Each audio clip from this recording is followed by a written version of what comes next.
And now you just see Arenas is being swallowed up by Diogo Moreira, and around the outside, Denis Onchu, aggressive early on. It's Gonzalez leading, Moreira really, he was almost on the curbs on the inside. Oh, and we've got a crasher, Alonso Lopez it is, who's gone down on one of the Boscoscuro machines. He's going to have to rejoin at the back.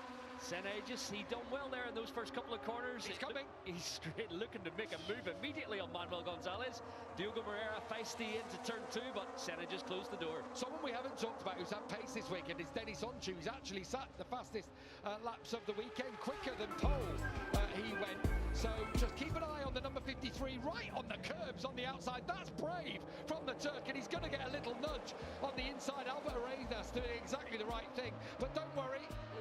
Oh, Denis fancied it, didn't he, on the inside? But he had to roll out. Yeah, turn 7 on the outside. You're leaving yourself open for a contact, but Onju did think better of it at this point in the race. Moreira making a move into the braking zone in turn 6 up the inside of St. Aegis. He's looking good here in these opening few sets of corners. Solid start for Jake Dixon as well. He's made it past David Alonso. He's up into 7th place. I think that's a really solid opener from him. He is the top of the Boscoscuro bikes. So it's Gonzalez leading as expected. He's so strong in this sector of the racetrack.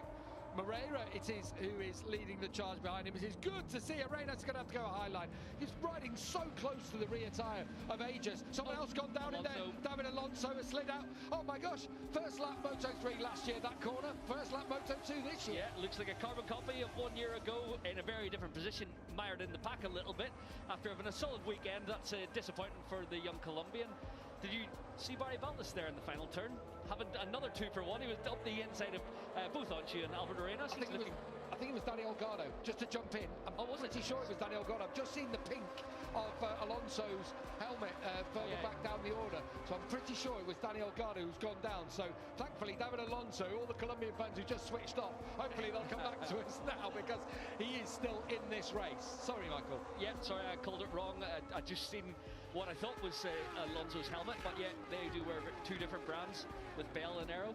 So, still Gonzalez leads, Moreira second, Aegis in 3rd, then Barry Baltas in 4th. Has looked strong all weekend. Arenas is the block at the moment for Denis Onchu, and then a slight gap back to Jake Dixon, who's under pressure from Isan Guevara. Where's that come from? Up 6 places from his grid position. Wow, that's a good start from Guevara, who's been languishing down right at the back of the field all weekend. That's Onchu running wide.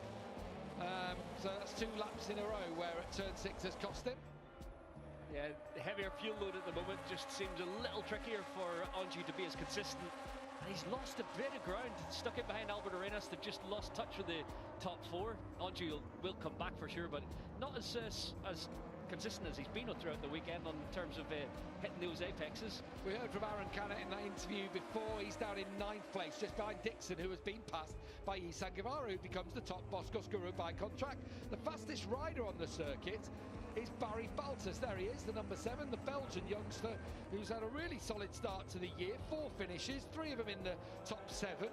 You'd have to say that's an excellent start, and he's got away well here. Yeah, he's having a go. He's seen the rear wheel off the ground, breaking into turn 2, getting all lively, but he pulled it down. Didn't cost him any time. He's going to find a way through on St. Aegis before too long. We know with Barry's riding style, typically aggressive, all action, overworks his tyres on occasion, and he is on the super soft rear. So at the moment he's going forward, but can he maintain that pace? I feel like Gonzalez at the moment just dosing it in these early stages. Just finding his rhythm, as you say, full fuel tank. Here we go again, Denis Onchu on Arenas. This time, gets it stopped. No way back on the inside on this occasion for the former Moto 3 world champion, and Onchu takes 5th place from him. Now, I think Onchu has the kind of pace to run right at the front. A few little mistakes, but he's just steadied the ship on this lap into turn 6. He went up the inside, but didn't go wide, so he just needs a few good corners, and he will be getting back across to the top 4. Not sure what happened to Jake Dixon, but in that first sector, he lost 2 positions to Canet and Vietti, who both came through on him. We know that Jake, sometimes in the early stages of the race, just takes a couple of laps for him to feel those tyres underneath him.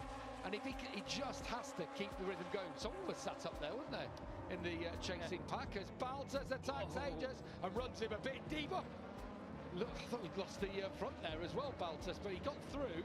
It's a hard move. It is. Turn 13 is a difficult one to pull off without contact, but Aegis He's wasting no time to fight back into turn 1, although Baltus a little better on the brakes. So Baltus gets through. He is running a decent pace. Now Gonzalez, fastest lap of the race again, a 1:40.3, trying to impose a rhythm on this race. I expected Canet to be in this group, but he's lost touch. He is in the battle with Vietti, Dixon, David Alonso and Philip Salach. So yeah, despite Canet having good pace this weekend, just not getting the start, and whenever that happens in Motor 2, it's a struggle to get back from there. Yeah, just as we saw with Unshu trying to get past on the rain, as you get blocked, don't you? And this is a narrow circuit. There's not that many opportunities to overtake. You have to get creative around here. There is Jake Dixon. Oh, that's a late one from David Alonso. Yeah, Jake won't like that one from his... Well, they are good pals, aren't they, David and he? But I don't think Jake will be thanking his Colombian mate for that one. No, shared a pit box last year and got on really well. Oh, this is a good move from Canet. Not easy to pull off there on Izan Guevara, but fairly clean. In towards the stadium section, and now Philip Salach is on the back of Dixon's bike. We heard on the grid that they were trying something on the sighting lap. When you don't have warm-ups, a setting that you've thrown in there, he said we're treating it like a test, and I suppose that's the situation. If they know they're not going to be able to challenge for the podium. Yeah, Jake honestly looked better than he sounded. Confidence-wise on the grid, he definitely didn't sound the buoyant Jake Dixon we've seen of late. And this weekend, we've seen he and Salach ride together a lot with fairly good rhythm. We talked about it, and we said the race pace is going to be 40.5 to 41.0, and well, it's actually maybe even a little bit faster at the moment than we thought, because sometimes it drops into the 41. So the front group are moving here. Oh, this was the first lap incident between Alonso and teammate Danny Holgado. So actually, I mean, it was Holgado attacking Alonso. Alonso didn't relinquish, and it's Holgado who goes down. Yeah, that's teammates not really best pals. No, I think tensions could be a little bit strained between those two after this one. Yeah, David was Alonso a little bit aggressive, closing the door from the outside, and that was an awkward impact into the ground for Holgado as well. There's Vietti now, who's got ahead of Canet. So Vietti coming back through the field, qualified down in 12th. He crashed towards the end of qualifying.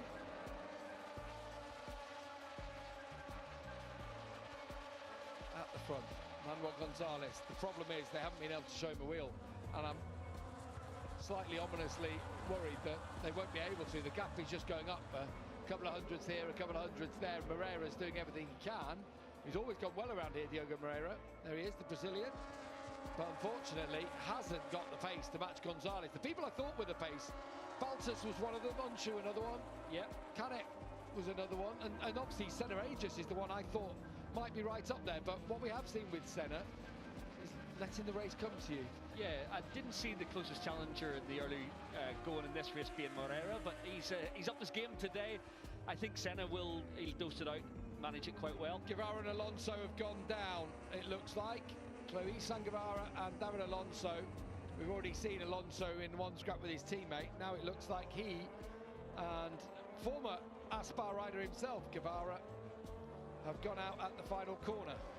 That's a shame. Obviously, Izan Guevara having a better race than we've seen for him so far in Blue Crew Pramac colours, but he's lost his visor. It looks a bit dazed. It looks like a big one.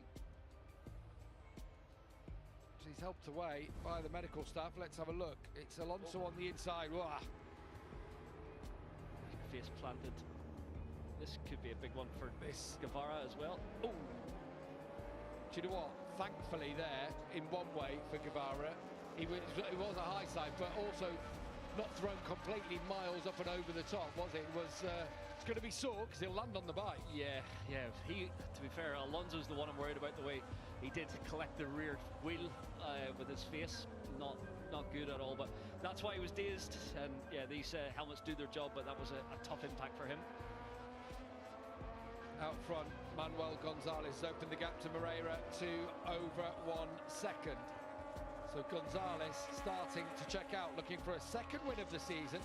Did a similar kind of race at Thailand, didn't he? Got to the front, had Vietti and Aegis for company. They scrapped. Gonzalez could cruise to the line. Yeah, he's had 3 podiums already, but the stylish win at the opening round in Thailand, we haven't quite seen him emulate that type of form, but today he's shown it once again. Just such control out front. Like we've seen in Moto 3, the boys did call it before, Sylvain and Neil expected this, and it is another metronomic pace so far, 40.3 to 40.5 for Manu Gonzalez, just making it hard for the chase back. On the previous lap, Jake Dixon did a personal best lap. He's just done another personal best. Unfortunately, it's nearly 9/10 down on Gonzalez. Yeah, honestly, I didn't see the margin being as big as that. From what we'd seen throughout the weekend, Jake looked like he could run in the 42nd bracket relatively comfortably yesterday morning, but not quite working in now. Yeah, the top 5 on qualifying were within a 10. You know, there was at one point I was looking, I think it was when Sam was in here with yourself and Steve Day, as Baltas goes through now. It's going to be Baltas leading the charge to chase down Manuel Gonzalez.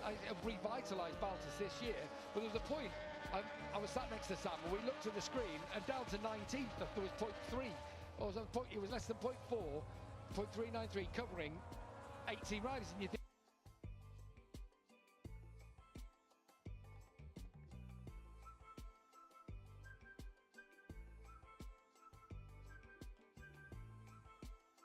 watch him tipping off the curbs, little twitch from the rear, uses a decent amount of engine braking to get in there on the front brake, but it's how he steers through the middle, then gets onto the rear tyre, picks up the throttle, bit of rear wheel steer. He just looks so at one with the machine through there.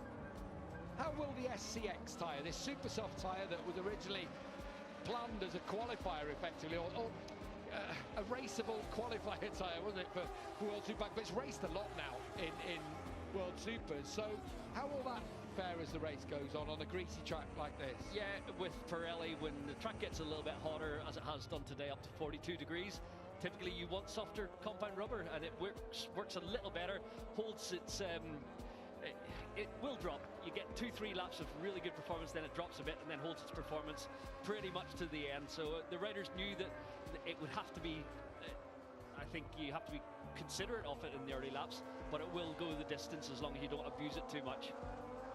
Converging lines there from Baltas and Moreira as they come through Cito Ponce corner down towards the heartbreaking Dani Pedrosa corner. Baltas was much quicker than Moreira on the previous lap, but he's not able to break away from the Brazilian, and the gap is opening up further to Gonzalez. He's having to defend his position rather than set about chasing down Gonzalez. Yeah, this is nice from Baltas. We've seen some good performances from him of late, but it's over a year since the opening round of Qatar last season where we've seen him in as lofty a position, but yeah, front twitch there, he's on the limit, isn't he, and rear twitching as he approaches turn 10. When isn't he? When isn't he on the limit, Barry Baltas? But yeah, there was a twitch then dropping into 9. I'm thinking, oh, he's going to go here. He likes it loose, and he's not shy with the throttle off the corner. He's an aggressive rider, but yeah, with a super soft rear tyre, with Barry's size and his natural riding style, he may be one that suffers in the last few laps in terms of grip. Yeah, you felt like, you know, when he was signed by Fantic, you thought, okay, he's been thrown a lifeline there, because there'd been the odd moment. He had his podium, of course, in Qatar at the start of last year, and you're thinking, okay, Barry's a decent rider. Is he going to challenge for a championship? Is he going to challenge for podiums? I'm not sure, but he says in Fantic, the way he described it, and he's been with the RW Racing team for quite a while, but he just said it felt like that next step up, and everything's being done professionally. He says he works with Canet, sees how everything's working for him as well, and it's working, isn't it? He's transformed. Yeah, we heard from Robbie Locatelli before, team manager down there. They run a slick operation, and got to say, full credit to the team. I wouldn't have seen Barry with these type of performances based on what we've seen last year at RW Racing, but he stepped it up, and he's delivering every weekend. He's been consistent from pre-season testing. As soon as he's jumped into the Fantic colours, it's worked for him, whether it is just base setting or the way of working inside the team, because the material's more or less the same as what he had at RW Racing. But yeah, he had a tough time last year, home life and everything, a few issues, lost his mother, and yeah, it was a tough time, but he's bounced back and found a real home at Fantic Racing, and it's nice to see. He's one of the good guys in the paddock. Senna Aegis is just starting to turn up the wick. He, Onshu and Arenas are quicker than both Baltas and Moreira. In fact, their pace is quicker than Gonzalez out front. Dixon and Salach also with personal best laps, but it's ages I think we need to be looking at here, Michael. Yeah, Senna's up the ante. He did sound confident when I spoke to him over the weekend. Bike's working, he knew what he could deliver here today. I think Senna always lets the race come to him a little bit. The two in front typically, well, historically I want to say, they do sometimes lose a little bit of pace in the latter laps, so maybe this could be an opportunity for Senna to stand back in the box.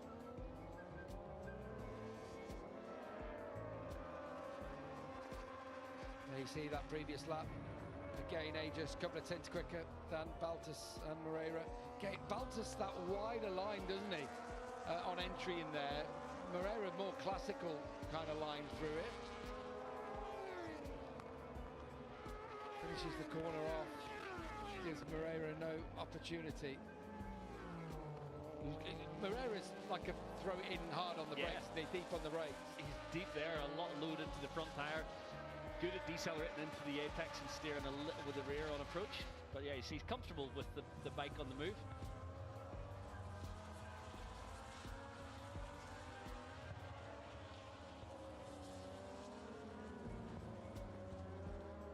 Belgium's Barry Baltus in second, Brazil's Diogo Moreira in third, Australia's Senna Aegis in fourth, Turkey's Deniz Oncu in fifth. It's good to see a few other nationalities up and in the mix at the front, isn't it? There's Italy's Celestino Vietti from the Valencian-based and born Aaron Canet. Yeah, the 100-odd thousand fans that have turned up today, the majority do want to see a Spanish flag on the top step of the podium and the anthem ring out around here. Manu Gonzalez could make that happen, but yeah, as you mentioned, it's nice to see a lot of different flags waving with pretty much the entire group there down to Arenas again. It has been a bit of a Spanish domination this weekend across the board, so yeah, there's a good representation up in there. And it's Dixon in 9th, Salach in 10th for the UK and for the Czech Republic. Joe Roberts for the USA in 11th. He's made good progress. He's ahead of his Andalusian teammate Marcos Ramirez. Huertas, the World Supersport champion, is there in 13th. Dutchman Colin Fire in 14th, and then a gap back to Tony Arbolino, last point scoring position in 15th spot. Yeah, it's funny, I was watching Red Bull rookies this morning and I thought, you know what, there's a lot of diversity in terms of nationalities coming through the junior ranks at the moment. It is dominated predominantly by Spanish and Italian, but yeah, you look this morning, there was Americans up there, Argentinians, there was I'm trying to remember who all ended up at the podium, Malaysian, Indonesian up in the mix as well. Yeah, it's good to see that these junior talent systems are working and feeding fast riders from various countries around the world. Has it been a conscious decision, do you know, about the rookies to not necessarily go the straightforward Spanish route? I understand they got a Spanish female rider in Alejandra Fernandez who had a good ride. She picked Lucas Brown, I think, to points today, and you know, not taking maybe the easy route and going for the big Spanish names. Is that deliberate, or is it just how it's worked out? No, it seems very deliberate. When you speak to the guys at Red Bull, they want diversity. They want opportunities to be given to underfunded nations in terms of their junior categories and their national championships. So we've got two Brits in there. We've got Sullivan Mounsey and Lucas Brown. I just mentioned the push from the Asian markets as well with Malaysia and Indonesia. And yeah, I think there's always going to be Spanish riders for sure, but yeah, they're always looking to see what other nationalities can be represented. Christian Daniel Jr., the American, took his first podium, didn't he? Yeah. Earlier today. That was really pleasing to see. He is a sparky character. He's been in Spain for a very long time, him and his dad. Yeah, they're both for him. I think Sasaki's had another crash, this time at turn 1. Is that his third of the weekend? Yeah, I think so. Unfortunately, the nightmare continues for Ayumu this weekend. It's been a tough one. He just needs to box it off and get back on the horse in Le Mans. He's alongside his teammate. You know, he was alongside, should I say, Zonta van der Gerberg, so it's not, you know, the end of the world. Actually, he's riding the same pace as Zonta. He's having a good run, but it's just been a tough one physically for him with these crashes.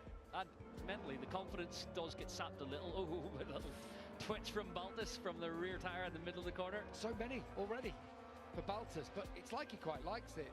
You know, he's from Belgium up there. He always has Mete as the sponsor. He doesn't mind it loose, does he? Nope. Barry likes a bit of Supermoto. just thinking we're talking Red Bull rookies, we didn't even mention the Aussie who won, Carter Thompson. No, of course, yeah. Good to see as well. So yeah, despite a long lap penalty as well.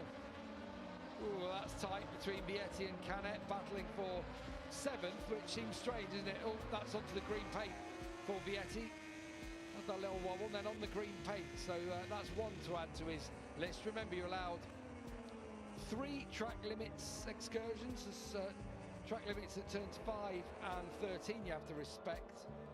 You see them just on the inside here at turn 2, but that's just so you don't cut the corner. 3 of them, you get a warning. A 4th, and you're right on the brink. If you get a 5th, you'll get a long lap penalty.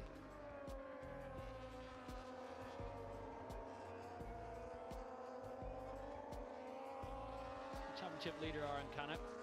We talk about the tough days. Obviously, down in 8th is not where Aaron Canet would have expected to be, but it's important to gain solid points. Likewise, Jake Dixon in 9th. They haven't got set up to battle with Gonzalez, with Baltus here this weekend. It is strange. I find it odd that Baltus is in there in 2nd place and Canet, the team leader and championship leader currently. Will he still be? He won't be championship leader at the end of the day if he finishes in this position. But yeah, it's still important to box off the points, but it's just not quite worked for him. Into the stadium section for Aaron Canet.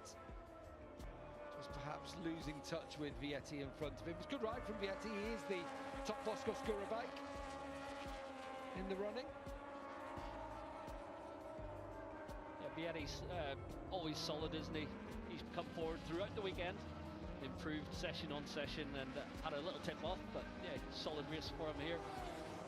Jake did seem to up the ante a little bit. He's been consistent with his pace in the low 41-second range, but yeah, not enough to bring him forward into the battle with Canet and Vietti. Well, it's like Dixon and Salach. Steve sent me a message from the grid to say it's like they're plotting something out here that we have seen now. They've clearly seen that they're a step behind, and it's almost a conscious decision. I know Chaz has been working, Chaz Davis has been working with them this weekend on a few bits and pieces, but let's work together. Let's work this out. Let's ride around on the track together. I know when Jake said it's a test, that's not Jake Dixon that we know, is he? No. He's out there. He wants to battle for the championship, but clearly it's not working. Let's find what the problem is, because we don't want this to roll on to the next races. Exactly. He turned up in Argentina. The bike looked awesome from the first pre-practice, and he carried the momentum all weekend. Done the same again in Texas. In Qatar, it was a tough weekend. In the race, he was pulling a decent result out of the bag before the crash. It was going to be solid points. This weekend, still points on the board, but yeah, you're going in here trying something with the bike to improve it ahead of Le Mans and turn things around. But that is a different approach from Jake Dixon this year. He's prepared to accept those tough days. If it's only a 9th that's available, then you've got to accept it. You've got to get it home, and then fight back whenever you've got the speed in Le Mans. Joe Roberts and Marcos Ramirez battling for the American racing team. Ramirez, a local lad. He's got Captain Andalusia helmet, but I was expecting a bit more of the old Andalusian flag that we've seen from him before. Usually we do here, but this is a good ride for, well, 2 rookies together here, but the World Supersport champion, Adrian Huertas. This is the best performance for him in his short Moto2 career, only his 5th race. Up inside the points and being chased by Colin Fire, also a rookie. Best we've seen from Fire, really, isn't it? We have seen him up in the points, if I'm not mistaken. Fire, yeah, he took 10th in the USA, 13th in Qatar. The USA, of course, was in damp conditions. Good to see the progress being made. Out of these 3, I think Senna may have the more tire or more rhythm at this stage. He just looks, every shot I've seen him slightly more settled than at least Baltus. Moreira's perhaps got something to fight with, but yeah, Baltus just looks a little bit more on the move. Well, you can just see his bike there. Look at it yawing down in, and again Aegis, as Moreira did the same. This is the problem though, isn't it? While they're having the problems, then it's just blocking Aegis in any path. So talk to us now, what's Senna got to do from this position in 4th? He looks like he's got more pace. Yeah, he's got to find a way through. It's not as critical here in Moto2 as perhaps in MotoGP, where it's difficult to follow the bike in front. Your tyre pressure won't be growing it too much, it won't overheat, so you've still got grip, but he's almost in striking distance here of Moreira. It's got to be a pass maybe into the last corner, down into turn 6. But yeah, you've got to do it clean at this stage. Contact is not what you want, because then you lose even more time and it lets Baltas get away. So he'll have to calculate it, figure it out, and then decide where to pounce. Every time Moreira closes up on the brakes, Baltas has the exit speed. It's like he's rolling through the middle of the corners that bit quicker. That surprised me, because Baltas is normally the one, you know, getting the bike sideways, but Moreira even more so. Yeah, you can see the accordion effect from the overhead shots. Senna coming in on the brakes, but then the likes of Baltas, because he gets it picked up a bit earlier and then fires it off the turn, it stretches back out. A little bit of pumping from Moreira mid-corner there through and out of turn 1. A reminder, Manuel Gonzalez, top left of your screens. We're just under 6 laps remaining in this race. He is leading by 3.6 seconds as Daniel Gardo makes it back to his team. Maybe a little bit sore as he sits down. Still no update on David Alonso and Isan Guevara, but hopefully both okay. They have gone to the medical centre. Again, it closes up. Baltas making himself hard to pass. Moreira the same. Aegis just has to hope that in these final laps he's going to have that extra little bit of tyre. But at the moment, just not able to get close enough. No, actually on this lap I've just noticed a few little twitches from the rear tyre of Senna Aegis as well. He's pushing hard, but it's not quite got the grip maybe that he had a few laps ago.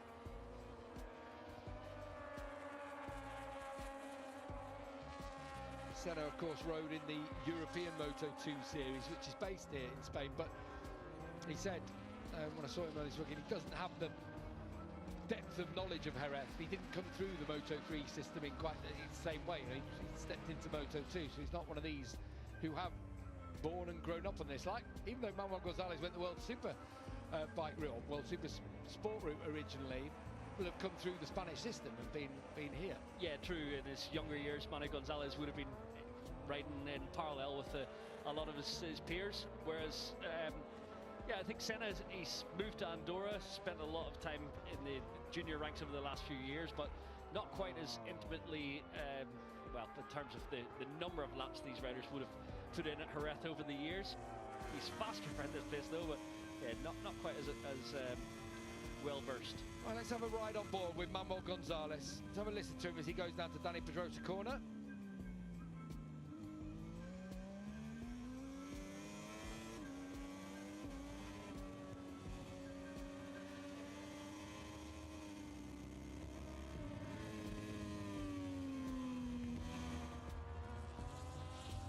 Make it sing there, just short shifting up the box out of 6 into 7, so smooth, and back shifting into 8, which is a surprise. Not many back shift into 8. Normally you roll through there in the same gear that you enter it. Senna's starting to look a bit racy here now, isn't he? Right in behind. Moreira's decided, right, I'm going to have to start making moves here if I want to take second place on the podium. I did love that on board with Gonzalez, of how smooth he sounded. Yeah. Just sounded like a little Sunday ride out for him. Yeah, it's awesome to watch someone make things look easy, and that's what Manu's doing right now. He did very similar in Thailand. So he said, boy, it wasn't as easy as it looked. He is working hard out there to be as silky smooth as he has been all day. Feels like Moreira there, I've just seen him last couple of times, diving a bit more towards the apex, trying to make himself wide, trying to stop Aegis having a path through. Gets close through turn 1. No one again pumping from Moreira as he puts the power to the ground. I thought Barry was maybe struggling for grip, but he has been loose all race long. With those few little moments, it's not hampered him in the slightest. Still lapping 41.5, a couple of tenths faster than Gonzalez at the head of the field, although you imagine Manuel's just watching his pit board and rolling it back a little bit over these last 4 laps. He rides loose, doesn't he, Barry? That is his sort of natural style. Yeah, aggressive, hard on the brakes, uses his stature, forces the bike. Thought Senna was maybe going to move to the inside there and have an attack on the brakes. Well, I wonder if he's trying to make Moreira outbrake himself and find a little way through, because you know, he is watching Moreira getting later and later on the brakes into a lot of these hard braking zones. Trying to carry the roll, wasn't he, through turn 5, unable to find a path through. Baltas second, Moreira third on the 10. Number 81 is Senna Aegis. He's scrapping for silverware. this part of the lap. Moreira looks maybe stronger than Senna, although yeah, Senna's certainly lining up a move, but it's not going to be easy here. These both riders are losing a little bit of contact with Barry Baltus. He's put 6/10 into Moreira. Baltus again, just looks a little bit loose. There's a yellow flag further back down through the order. I think I can't quite see who might have gone down, if anyone. Maybe someone just running a bit wide down into Groves' corner. Oh, it's Alonso Lopez who's crashed out for a second time, and that's got to be the end of his race now. Yeah, I was watching his lap times, although he's just out there as a more or less a test session, but he's been quite fast, just a bit offline. Front tyre rolls under, second crash of the race for Alonso Lopez. His season hasn't quite kick-started yet, other than what was it, a podium in Texas. Here we go then. Senna Aegis going to have an inside line. This one's going to be tight as they come out of Sito Pons corner. How close do you like it? Diogo Moreira trying to force Senna onto the grass. That is brave from the Australian. It's brave and it's brilliant, Michael. Yeah, first class. I'll tell you what, he wasn't going to be intimidated in the slightest. He set it up so well out of 5. Right in the inside curb. He was millimetres apart all the way down the straight and millimetres off the grass. Neil and Silvan alongside his eyes on stalks watching that one. That was nerve-wracking stuff. Now, this is the part of the racetrack that Moreira has been strong on. Can Aegis just keep the Brazilian behind him now? Good move to get up into third. Has he got anything to have a go at Baltus in the last couple of laps? Just over 2 to go now, and Aegis into the podium positions. I'm not sure if Baltus isn't slowing any. Last lap around 41.5. Let's see when he crosses the line this time. There's going to be about 6-7 tenths gap between the two. Again, you see hard on the brakes. That's where Moreira's strong. Late braking. And he has to stick in now behind Aegis and find a way back past the Australian. At the front, still Gonzalez ploughing a lone furrow out there, 41.6. The gap between Aegis and Baltus was 1.2 across the line. The problem that Senna's got here is he's got that pesky fly of Diogo Moreira behind him, hasn't he? Yeah, he's got to defend. He's got to push on, though, I think, over this penultimate lap and see if any mistake befalls Barry Baltus. I don't think one's coming, though. It's a well-worked move, this. It's not, you know, how many times do you really see people? I know he passes eventually on the brakes, but actually, the way he's made that pass there is by riding the tighter line and attacking the exit at 5. Yeah, set it up on the exit of 5. It was very nicely done. He was alongside, all the work done. Just had to hit his marker in the braking zone, despite coming from a really different angle when you've been put all the way out to the grass pretty much. There you can see the side of their tyres getting a real workout. Aegis in front of Moreira on the Italtrans machine.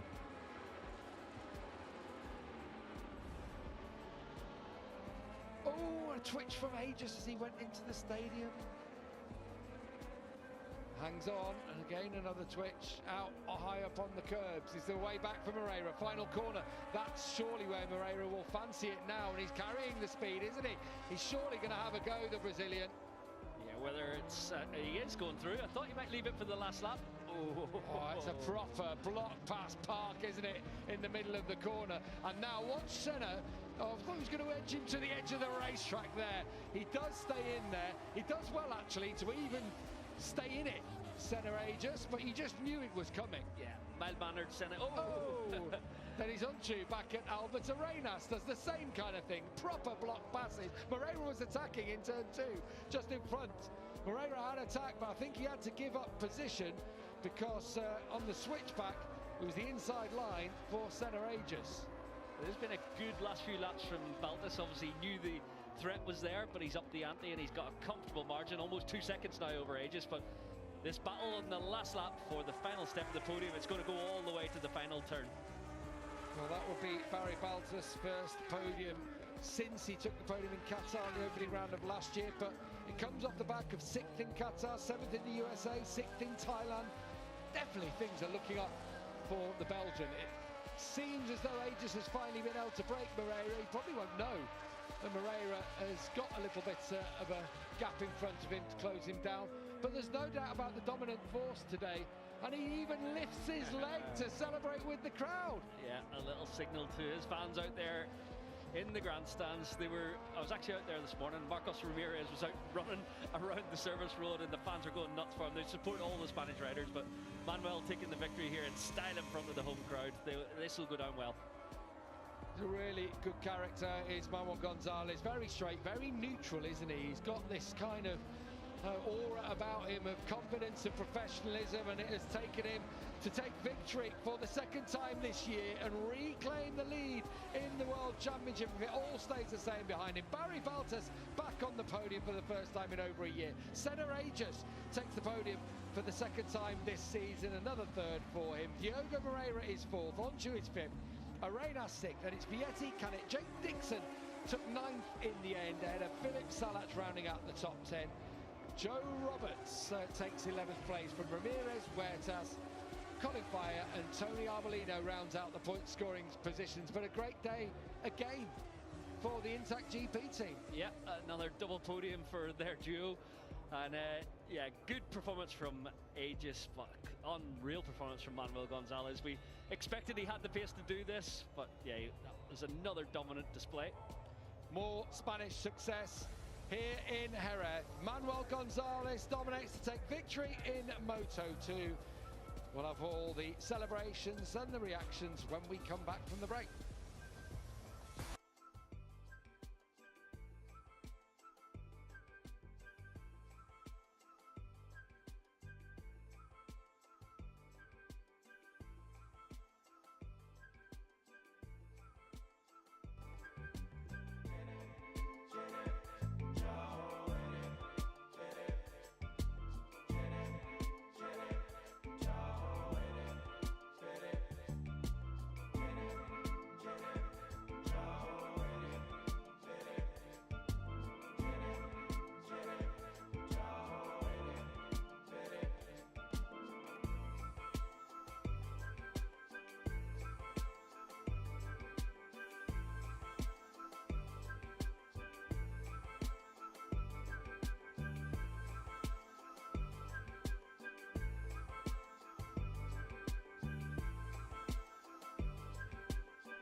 race. I think more of the same.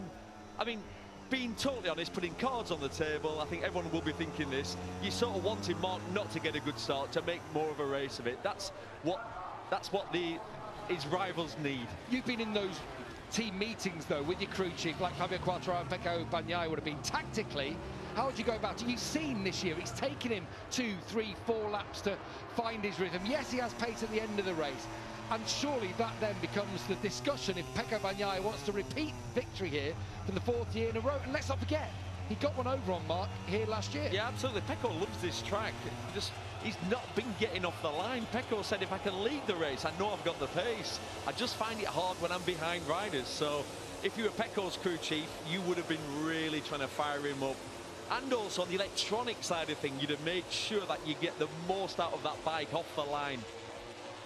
Over 224,000 fans over the weekend, over 100,000 here on race day. It was 89 last year, and that is the Marquez factor, leading the World Championship by 20 points from his brother Alex, the Sprint King, as he is now 5 in a row. Conquered Saturday, but can Sunday be a different story? We've got 25 laps of the Jerez circuit ahead of us. It's a full house, a Spanish hero in Marquez on the front row, but either side of him, Pecco Bagnaia there to the left as we look at it.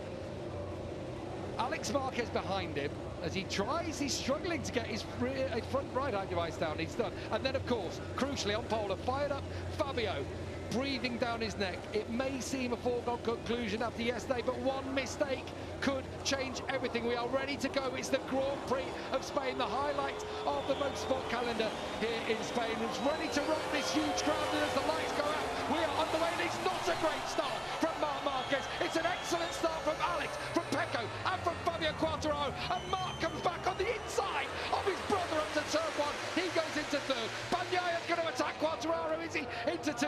He just closes the door on Marc Marquez. Wide it is for Frankie Morbidelli. He drops down the order, but you've got what you wanted, Neil. And not a great start for Marc Marquez. No, and it's going to be interesting to see what happens now. Marc's really fast through the left-hand corners, but he's on the wrong side here. Oh, completely wrong side.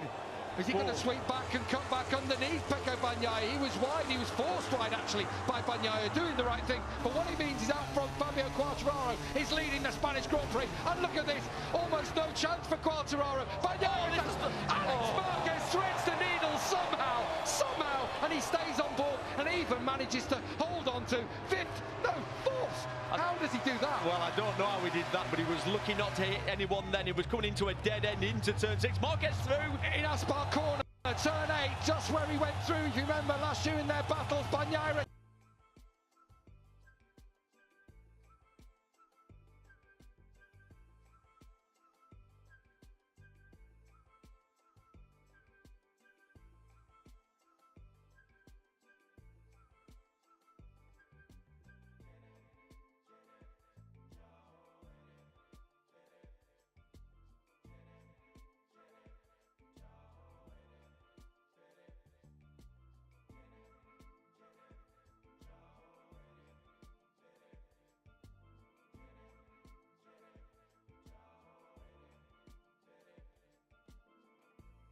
Bagnaia has pulled something out on race day. He is attacking his teammate. Someone's up into the gravel at the back. Yeah, you're right, Marco Bezzecchi on the Aprilia. So, Quartararo leads now. It's about 6/10 from Bagnaia. Marc Marquez has to think again. So strong through the left-handers. Will it be 7? Will it be 8 on this lap? That's where he showed already. Yeah, what's happened now, and this is the reality of modern MotoGP, the first lap is almost like the last lap. It's so important to attack. You know, if you get stuck behind a rider, your front tyre temperature can go up, the pressure goes up, and you have less grip. So you have to attack straight away. And this is Marquez now trying to close on the brakes, trying to find a way through, to have something now to attack into 7 and 8. Pecco Bagnaia said it all year. I've been stuck behind people, and it's bent my front tyre pressure. I just haven't been able to ride like I would like. Here we go on board with Marc Marquez looking at the rear of Bagnaia. We've not seen that too much this season so far. No, I mean, Marquez has had fantastic starts. Yes, he's qualified well, but he's started well. So it's now he's going to have to learn. This is the first time Mark's had to battle with his teammates. And tyre pressure-wise, that will be how they've set the tyre pressure. They'll have set it for him to lead the race. Yes. So this could be a crucial part of this race with Quartararo out front. Yeah, essentially what that means is that Marquez's front tyre pressure will be going up quicker than they would have hoped. So what does that feel like? Well, it starts to feel greasy, especially in the braking zones. He will have set that tyre pressure high, basically pretty much at the bar, won't he? The minimum bar that they're given, expecting that he'll have cool air on the front of his tyre. Well, it's not coming. He's got the hot air off the back of his teammate's bike. All the while, Fabio Quartararo said it was like a dream to have 2 minutes at the front of the race yesterday. Well, he's already got 2 laps. There we go. Boom! Wow. That is a racing incident. No one's done anything wrong there. Both riders going for the same bit of tarmac. Good to see. None of them give in, really. It was Mark then has a big slide round turn 11. Yeah, he was up and on the curbs, wasn't he? He was fighting to stay on. He saw Bagnaia on the inside, but that was his line in, but it was taken away from him. Here comes Bagnaia now, closing in on Quartararo. Alex Marquez is thinking about it. How interesting now, and I know it's early in the race, but Mark doesn't look comfortable. He looks like he's actually struggling to hang on. It looks like he's holding his brother up. Again, that front tyre pressure could be part of it. We know this place does challenge him very much, working the front end. Marquez is down! Pecco, but it's Marquez. It's Marquez. I was watching him trying to make up more time into the left-hand corners. Mistake number 1. If you try and go faster in the area, you're already faster than everybody. I was literally watching him and I'm thinking he's closing in way too fast. Forward in the front. Can't believe it. Smoke out the back of the bike as well as he gets going, as that just does. But Marquez has crashed out of the Grand Prix at the Aspar corner. He made the move though. There you go, closing. I'm off it. Front folded on him. And Marc Marquez didn't look comfortable, trying to make up too much time in the area that you know you're good. You must be on, if you think about it, you must be on the limit if you're so much faster than all your rivals around there. Well, then he tried a bit harder. It is game on in the Grand Prix of Spain. Marc Marquez has slid out at turn 8 and he drops down the order. He rejoins back in 22nd position ahead of Marco Bezzecchi. And suddenly it's game on at the front for Yamaha and Fabio Quartararo, for Pecco Bagnaia. And just like in the USA, Marc Marquez, a victim of his own pace, really. Yeah, we talked about it, didn't we? With tracks where it looks like he's got advantage, it's almost like he loses concentration. This felt different. And it really does show the emphasis on qualifying, on getting a good start, on making sure you've got cool air hitting your front tyre. Well, Fabio Quartararo here might be in that kind of position. You wonder how he set his front tyre in terms of pressure. Did he expect to be leading this long into the race? You feel like if a Ducati like Bagnaia and Alex Marquez are behind him, if they are there, they will be able to get past Quartararo fairly easily. You would think so. The straight isn't long here, but we saw it yesterday. The Ducati has got enough speed to level the Yamaha rider in the braking zone. It's like got a 7th gear, hasn't it? Well, yeah, it is a bit like that. Just suddenly pulls. Here comes Alex Marquez. He's got the run down towards the final corner, and this has got the crowd on their feet again. They've got history, these two, in the past. Remember Aragon last year, a twitch from Alex Marquez, and now the Marc fans have switched to the younger brother, who comes up to second in the race. He's going to come back. He's got to. No, can't do. Is Alex going to go wide? Is it? He's wide, but it's such a narrow track. There's not enough room for Pecco to get back. Fastest lap of the race so far.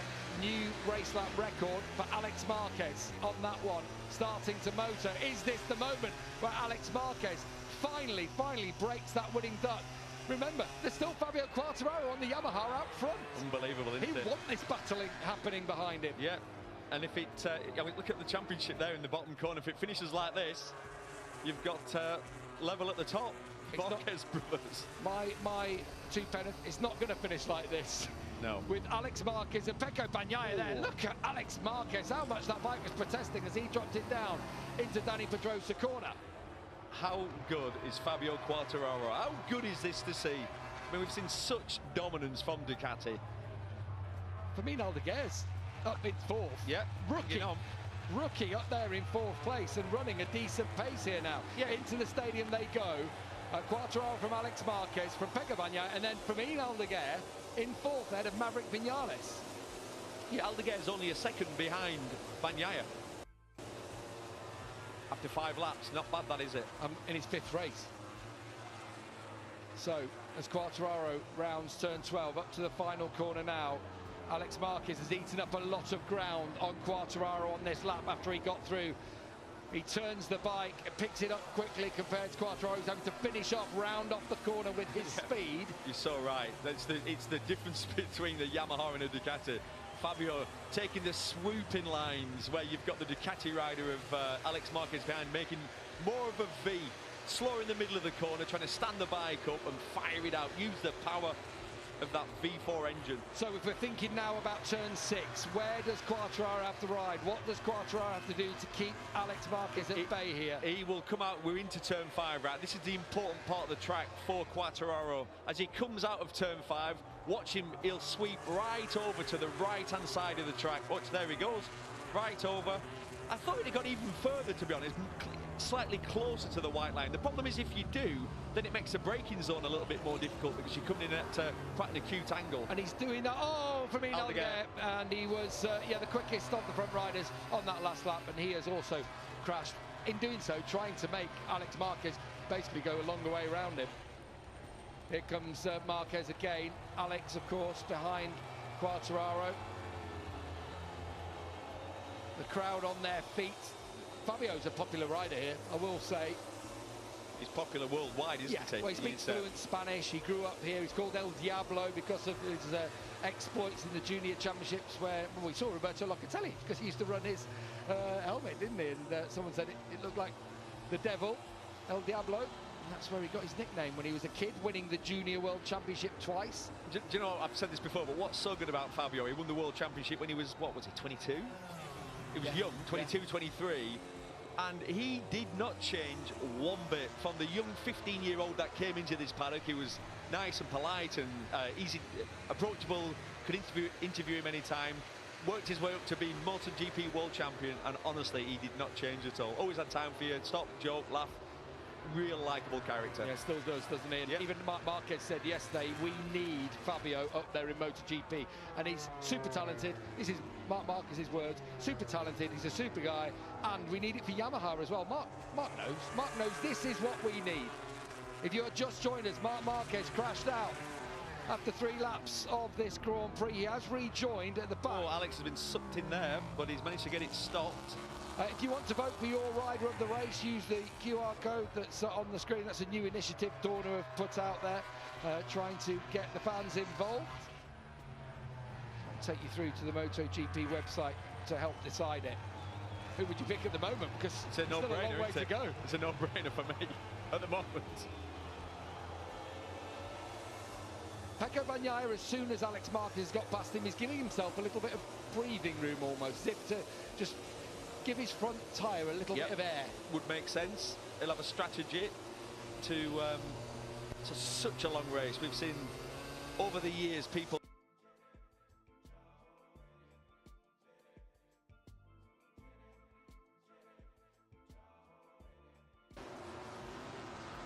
the Yamaha crew watch on.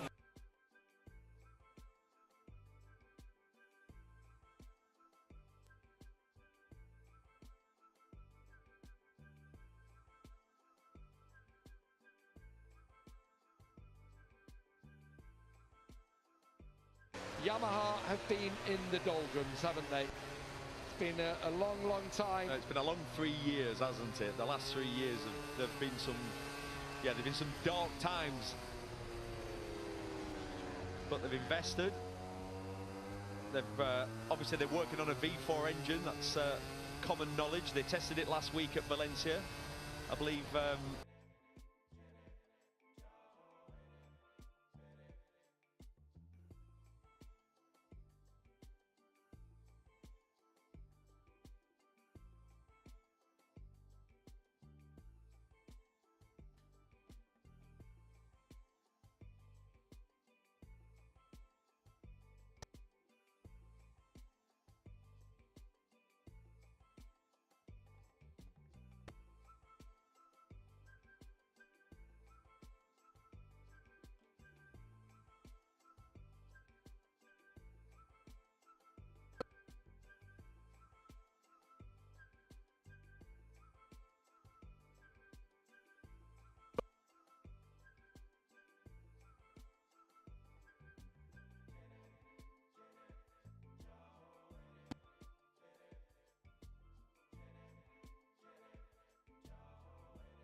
seen this kind of thing last year. Not at all. No, you're so right. The concessions, the teams that have had very little success have got more tyres. They're allowed to do more testing, more development. Wednesday at Valencia. Yeah, they're allowed. That's basically. Yeah, that's how the concessions get one work. day. Pecco Bagnaia says he's desperate for that one-day test, so he's still got to find himself comfortable on the bike. What I'll also say is Marc Marquez will have another day of testing underneath his belt. There's obviously still things he says he's not got used to on the factory machine. Again, a victim of his own devices here. It's just interesting to see that he didn't look comfortable, and if your front tyre pressure goes up, if you've set it for you're expected to lead, then you have less grip. The pace is closing in out just there. I'm saying the opposite. It's just too much. You can't close in that fast. Well, both Alex Marquez and Pecco Bagnaia, in their little ride from the podium back to the press room yesterday, we saw behind the scenes, and they're saying, you are... the line from Pecco Bagnaia is, you've done a deal with someone, haven't you? I.e., someone on a higher plane than this, to the way he was riding around the left corner. To be able to go that fast round turn 7 and turn 8 without crashing. Well, the deal was broken. It's run out, yeah. Up at turn 1, who'd have thought Fabio Quartararo, approaching the halfway point of this race, would still be leading? And he looks really comfortable, doesn't he? He's no stranger to it. It's just been a long time since he's done it. Yeah, that's true. He said it was like dreamland yesterday. And he said, you know what? I wasn't cared about the result. I just wanted to have fun. Well, he'll be having fun, all right. That's the Marc Marquez stand there on the outside of turn 1, on their feet, as he passes Chantra for 19th place. Yeah, looking at Marquez's lap times, he's about 3/10 a lap slower than what the leaders are doing. So he can work his way forward, but actually he'll be lucky to get into the points, to be honest. Yeah, I think he will. May well do it as tyres go off later on in the race. Yeah. But we'll see. Yeah, we'll be lucky to get in the points. What's Alex Marquez's plan here on Fabio Quartararo? He's got to attack. He's got to see this as opportunity. You feel like he's got a little bit close on the last 2 laps. So when you see a rider ride this close to the rider in front, it's with intent, because you know that your tyre pressure can start to work its way up. Jack Miller looks like he's gone back behind Morbidelli, Binder and Acosta now, so he drops back to 10th place. I'd like to have seen that Morbidelli on Miller. At the front, top left. Alex Marquez closes in once more. Yeah. See how Alex Marquez goes for the tight apex on exit from the corner to squirt it up the straight. Look and at he's the getting speed closer. difference. Yeah. Getting closer. He's going to have a look. He's going for it. Let the brake go. Oh, he's going to contact. It's a late one, but it's a block pass, and Alex Marquez gets through to lead the Spanish Grand Prix. Can Fabio Quartararo find a way back past? This is now where his Yamaha is going to be so hard to get back in front. Yeah. Just a reminder, Alex Marquez has never won a MotoGP Grand Prix. Yeah, he's won sprints, but he's never won a main race. And he's won World Championships. He's won Moto 3 and Moto 2 World Championships in the past. Oh yeah, he's got 12 Grand Prix wins to his name, but never in the Premier class. He's had 8 podiums, only ever had a second. Even on the Repsol Honda, he took podiums where others hadn't been able to do so. Tell you what, Pecco closed in on the brakes there. Did you see that down to turn 6? I think that's, I've been sat there and I've just seen Alex go through and I need to move now. I totally agree. That's what it was. I tell you what, it came from a long way back there, and he did well to get it stopped. Look, it was tight. Yeah. Fabio had to pick up. Yeah, good move. Slots it through, but it was a late one. I've seen a little bit of pumping there from Fabio Quartararo's bike. Is he just starting to, as he tries to apply the throttle, trying to keep tabs on Alex Marquez now. This is where the Yamaha struggling with that rear grip. Still Maverick Vinales in the distance. Yeah, I was just thinking that. It looks slightly closer than I remembered. Yeah, he was around a similar pace to the leaders, and then he's actually gone quicker than everyone in front of him, Vinales. So Alex Marquez leads. It'd be so Maverick Vinales now just to work his way forward and win the race. Ducati are looking for a record equaling 22nd MotoGP win in a row. That will match Honda's record from 97-98. There's a possibility here with the Yamaha there, with the KTM of Maverick Vinales lurking. Could well be broken. Not going to rule it out anyway at this stage of the race, even though Alex Marquez, now having got past on Quartararo, is starting to open up a gap. We know exactly what happened, don't we, with Marc Marquez earlier. Ultimately, was that he knew his tyre pressure was going to go through the roof, and he needed to make moves. He needed to go quickly. Yeah, that's exactly what happened. You can't believe, though, then you have to ask the question, with all his experience, with what's happened throughout his career, what's happened this year, with his ability on worn tyres, why panic? Is he going to say the bike was too good?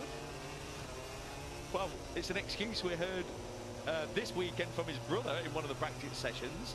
He said the front end feel, the bike feel in general, give me that much confidence. It was hard to really totally understand where the limit was. But Mark looked ruffled, he just did.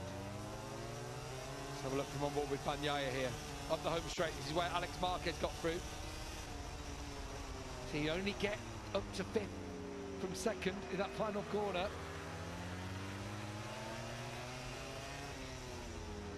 Downhill into turn 2, see how the track just drops away ever so slightly in there. Bagnaia senses he's got to get through soon. This is further down the order. This is Ayagura on Jack Miller. Two riders all no doubt have it sideways in there. I've got a feeling that's happened a lot to Jack over the last couple of laps. A bit like Fabio Quartararo on the Yamaha. You just can't stay in front. It's that one area where you're a bit of a sitting duck. A little bit nervous, doesn't he? You were talking about it with the bike. Yes, Fabio Quartararo is strong, straight up in the brakes, but in that little phase of dropping it into the corner, you were saying it just might get a little bit nervous in terms of the rear contact. Yeah. Fastest man on the track at the moment is Marc Marquez, 37.8. The last lap, the leaders are doing 37.9. Quartararo, 38.2. Yeah, Mark could get points here because he is clocking laps a second quicker than Fernandez. Espargaro rins Raul Fernandez ahead of him, and he's only about 3 seconds behind them. So there is a chance for points here for Marc Marquez. See how far he can get if he can keep it on 2 wheels. Well, I've just had shades of 2020 because it's a little bit of what happened when he broke his arm. He ran off the track, if you remember, then came back and had a ridiculous pace, fastest man on the track by miles, carving his way through, and then had the horrible crash right at this point on the track, turn 3. Let's hope that doesn't happen. It's got mixed memories for him, hasn't it? He's been successful here in the past, but it was the venue that changed his life and changed his career. Maverick Vinales is closing all the time. I wonder how he is in terms of front tyre as well after what happened in Qatar, because he has had quite a lot of clear air on the front of his tyre. So Maverick Vinales is closing on Bagnaia. It's down to 0.8 of a second. It was at about 1.5 a couple of laps ago. Fabio Gianantonio is also approaching. Keep an eye on the top of your picture for the luminous yellow VR46 bike. Yeah, Digi always has late race pace. It was a shame for Aldeguer to crash so early on, because I know they've been working on their late race pace. Great shots from the drone. Superb, that, isn't it? Look at the crowds and look at the speeds as well. Oh, someone there pulled out. Was that someone sat up? Chantra, maybe?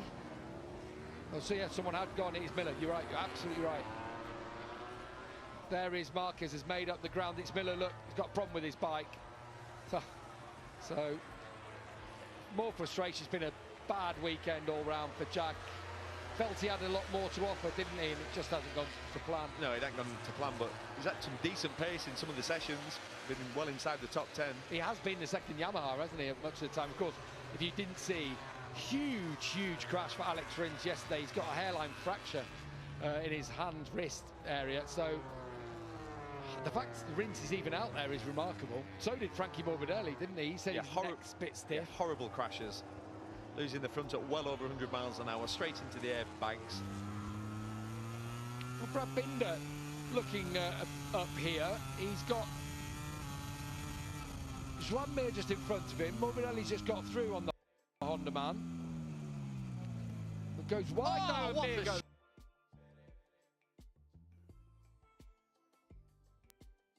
On board to watch the crash.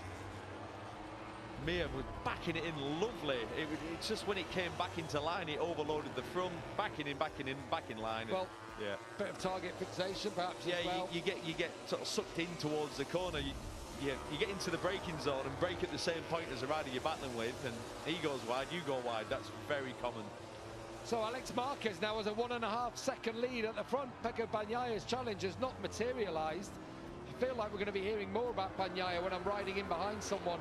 I just can't ride how I would like, but Alex Marquez rode quite a lot of laps actually behind Quartararo, hits the front, and I'm just in the back of my head, I hate to talk about it, it's just tyre pressures. And Alex Marquez, having led this number of laps, was it part of the plan? You know, will he have had enough behind? Yeah, I mean, he started from the second row of the grid. Yeah. You wouldn't be expecting to lead, but he's got good pace, so yeah, it's a difficult one to say, isn't it? Now we're second guessing ourselves. Yeah, a rule we don't like. No, I know. What I will say is the riders are for it in a way. They were asked about it, weren't they, in the press conference, and they all say we don't want there to be the rules, but there are the rules, they are there, and so they understood what happened with Maverick Vinales last time out. Also, what I will say on that last lap, Alex Marquez, he had down into the 37.7s, and that's why he really stretched the lead. Marc Marquez now up into 16th place, so he's just 4 seconds away from Aleix Espargaro's in as a wild card. 4 seconds, 10 laps. Yeah, and he is a second quicker a lap. Yeah.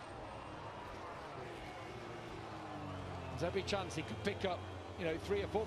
There's every chance the brothers are going to be on a similar points total at the end of this one. If Mark were to get up to 11th, which is not out of the realms of possibility, maybe a little bit of a bridge too far, then they could be on similar points.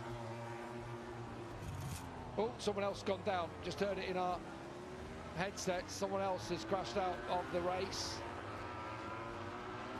And it's Morbidelli. Oh, after a crash yesterday, another one today. But he has finished everything. So I was about to say, that's rare. If you look at how we started the season, it's been incredible, hasn't it? Look at the results, Gav. All top 7, all top 5s actually, bar the 7th in the Argentinian sprint. 3 podiums, including 1 sprint in Qatar. So, yeah, not like Frankie. That promotes Binder up to 6th, Acosta to 7th, Agura to 8th. And I'll remind you, that gives Marc Marquez a World Championship point. And he's now 3.7 seconds behind Aleix Espargaro. I mean, he's riding with a bike that looks like that, slightly dog-eared, slightly second-hand. Pecco Bagnaia has given himself a bit of breathing room again. In doing so, Maverick Vinales is getting that bit closer to him. It's Alex Marquez's race to lose from here. With 8.5 laps remaining in the Spanish Grand Prix, Alex Marquez could be about to write his own page in Spanish history, taking the 200th Spanish win in the Premier Class, and it's coming in Spain. Yeah, and if you think how he started his weekend, 2 crashes on Friday, one of them very, very fast into turn 5, got proper worked, barrel rolled in the gravel, cuts and bruises everywhere. There's one thing we've learned about Alex Marquez over the years: he bounces well. He doesn't affect him at all. He's one tough cookie. Another real happy-go-lucky character you meet in the paddock. Always got time to chat. Zero ego. No massive entourage with Alex at all. I hope that's a late one from Bastianini. Well, he's coming stronger as the race goes on, of course. They're battling for 9th place, the 2 Italians. Marini back at him. And Bastianini's going to have a look. No. I was thinking about it into turn 1. So Marini in 9th for the HRC Honda Castrol team. And behind for the Tech 3 KTM team, Renea Bastianini, who is basically putting everything down at the moment to his 1 lap pace. Although we're talking about what configurations all the KTM riders have got. He's got the salad box on the rear seats of his bike. Others have dispensed with it. He's apparently is a bit more of a mishmash. Look how much it's sat down, that KTM coming out. Is he going to get alongside? Because that KTM we saw in Qatar is powerful. He ain't going to get it stopped though. No, he isn't. He just felt like all the way he was let the brake off to position himself right, but then just carrying too much speed. And the reality is, on lap 18, by now the front tyre's hot anyway. You've had a lot of wear, and you can feel where the limit is. So you did the right thing, just let it go wide. Regather your thoughts, try again.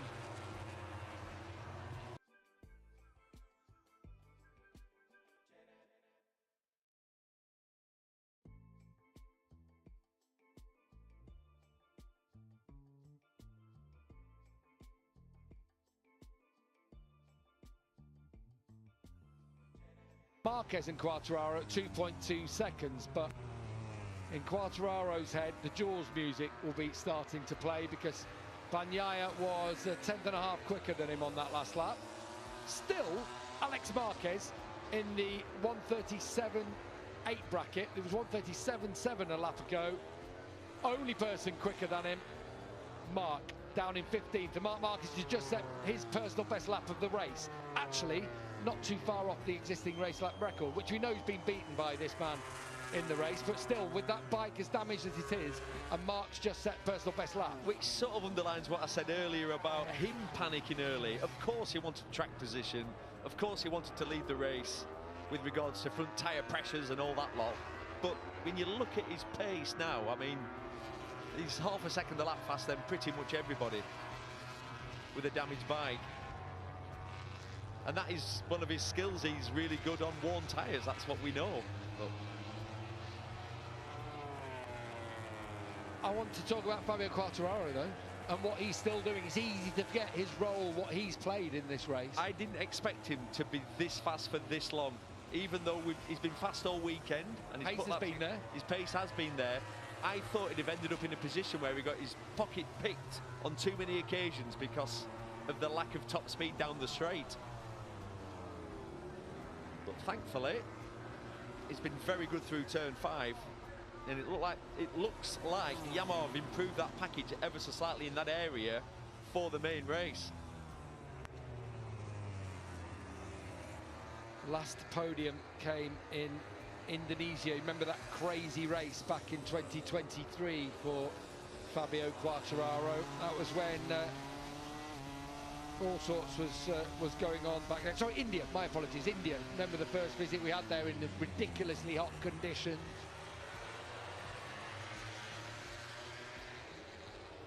For a long time since he stood up there. Aleix Espargaro a bit wide now, and Marc Marquez with these couple of places would move into within 2 points of his teammate. Just has to make sure he gets it right here. Down towards turn 6 would be the bet.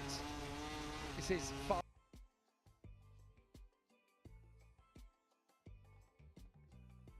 End up getting like into a dead end because Raul Fernandez is tipping in, so you have to deal with that as well. Here we go. We're getting just that. Perfect example. And Aleix is going to run them both wide potentially, and he'll. Whoa, that got close, didn't it? There between Marc Marquez and Raul Fernandez, and that's exactly what you said, Neil. That while Aleix was attacking, no room at the end for Marc, and that's where he crashed. Still had a thought about going through. He's going to turn underneath Raul Fernandez here. It's a bit. Ooh, yeah. Still got that turning ability in 7 and 8, sorry. And 9 and 10, Nieto Pelucchi, crowd cheering on his every move. You can see the side fairings damaged, the wheel fairings damaged. Quartararo's pulled, or had pulled, another 10th on Bagnaia on that last lap. Vinales is closed by another 10th on Bagnaia. This is the battle between Aleix Espargaro and Marc Marquez. They get on well off the track. not best pals or anything, but a lot of respect built over the years between the two of them.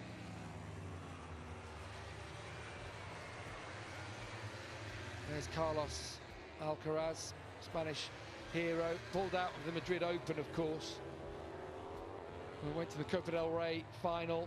He'll be disappointed with the result in that one last night, and then comes down and he's going to be waving the checkered flag, the Wimbledon winner. Ooh, Aleix. They're both closing in on Alex Rins, who must be in so much pain after that huge crash on Saturday morning. Down towards Danny Pedrosa corner, and Aleix scrapping to the last. He's the test rider. Oh, that's going to get tight. Late apex from Aleix. Not going to set him up into turn 8. No. Use the pace into 9, perhaps. Yeah, it's when he's using the fast. Not quite close enough this time. Aleix riding well. Really well. Aleix said at the end of the sprint race, he said, I couldn't feel my arms after 2 laps. We know he's incredibly fit, but he does a lot of cycling, and he said, I think I've, like most people skip leg day, he skipped arm day, so he said, I've just forgotten how physical it is in a race, trying to race one of these MotoGP bikes. Here we go, Marc Marquez. He sent out a signal on that one, didn't he? Aleix, of course, Aleix is going to come back at him after he ran a little bit deep. Top left of your picture, you're watching Quartararo hold off Bagnaia. The gap is yo-yoing a bit as Marc goes again, and surely going to... Oh, he's absolutely blocked that one there, hasn't he? He's parked him at the edge of the track there. I know Aleix is wildcarding, but he's every right to battle back. That's what you're supposed to do. That's what we want to see, isn't it? Of course. Gap in the championship down to 2 points now between the brothers. Remember, we've got a huge event at Le Mans in a couple of weeks' time. Then we'll be back in the UK at Silverstone. Change of date this year, in case you weren't aware, and we're going there in 4 weeks' time. If you want to get your own bit of this Grand Prix action, we've enjoyed this one today. We were a bit worried, weren't we, after what we saw in the sprint and after Moto 2 and Moto 3, but I know Alex Marquez has gone out on the front, but delivered some drama. There's definitely been some action. And at Le Mans, we know they get big crowds there, but you feel like it will put a few more bums on seats there for the promoter.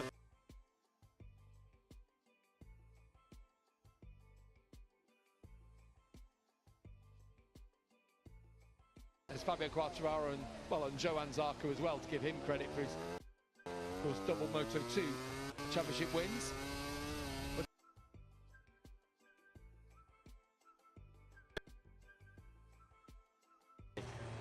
He knows if he can win this race now, he's going to be leading the championship. He knows that he's never won a MotoGP Grand Prix. To win the Spanish Grand Prix for the Spanish rider is huge. And as I say, 200th Premier Class win for Spain, and it's his maiden in Jerez. Not much better than that. Real fairy tale day, and he would take the lead in the World Championship if things stayed the same. Still Maverick Vinales just at the back, really showing that Qatar was no flash in the pan. Yes, there were the tyre pressure issues, and other riders were saying, well, you know, if I rode without tyre pressure worries, I think I'd be that much quicker. But you know what? He's showing here today, Maverick. Well, well, we know Maverick. He's just an enigma. But did you think Maverick Vinales would be 7 seconds ahead of like a Pedro Acosta, who we sort of know is KTM's golden boy, the super talented Pedro Acosta? I didn't think that would happen. No, I think that's fair enough. Marc Marquez is closing rapidly on Alex Rins now, down in 13th. This man's teammate, but I am so impressed with Fabio. We all hugely rate this Frenchman's talent, and I'm glad that he's just able to demonstrate it. Has Bagnaia got one last push is the question. We'll find out this next lap. About to be 2 laps ago. I'd say Knox, you would have assumed he would have been a bit closer by now. 2 to go for Alex Marquez. His dad, Julian, watching on from the pits. Nervous times. Gigi Dall'Igna watches on with that look of, okay, still a Ducati winning. Not necessarily the ones I would have liked, but keeps that run going of Ducati dominance. You said it earlier. do you believe it when you said, I know we saw top 6 of Ducatis yesterday, but seeing a Yamaha second, Ducati want that, don't they? Is that me being naive? No, they do want that. Obviously, Ducati want to win everything, but you've got to be honest, they want some competition. Because they're well aware that it can become a little bit boring if one manufacturer is dominating for so many years. Ducati love competition, they love racing. That's what they're all about. That's why they've had so much success, because they invest so much into racing. That's their strategy as a manufacturer.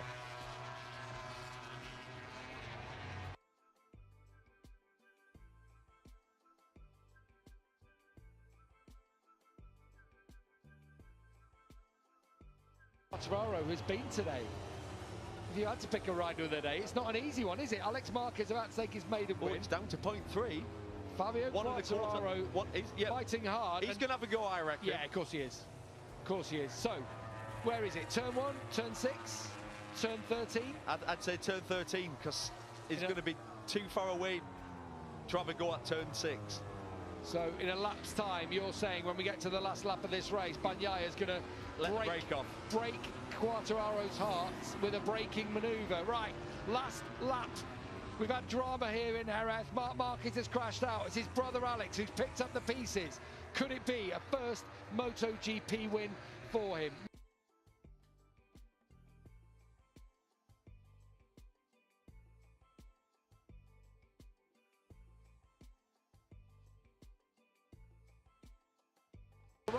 Who has been superb from pole position. That was stunning enough in qualifying. He just needs to find it for another half a lap here. Maverick Vinales is going to be 4th in this one, barring mistakes ahead of him. He's lived in the shadows for so long of his brother Alex Marquez, and his brother always said, I'd hate to be in his position. I respect him so much. And that is so true, but he just gets on. It's all water off his back. Well, he's got a smile on his face as Alex Marquez. He walks around the paddock. He's really well respected. He's like he said, life's not bad. yeah. He can ride a motorcycle. He's a 2-time world champion, and he's about to win his first official MotoGP Grand Prix. And he waves to the crowd. Good lad. Well done. At least there's no fans on the track on this occasion for a first MotoGP win. Just a couple of corners, through Crivier corner, ironically, then through Ferrari. Jorge Lorenzo corner to go. Legendary names that have had success here at Jerez in the past.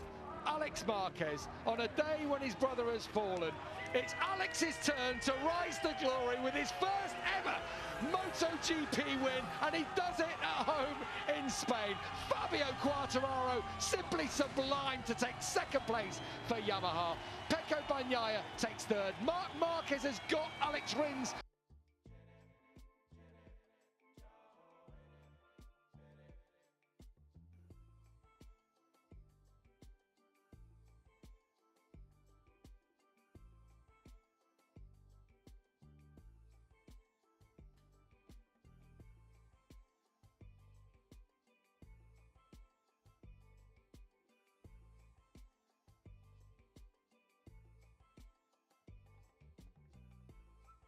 On the Gresini Ducati, he's making his own history.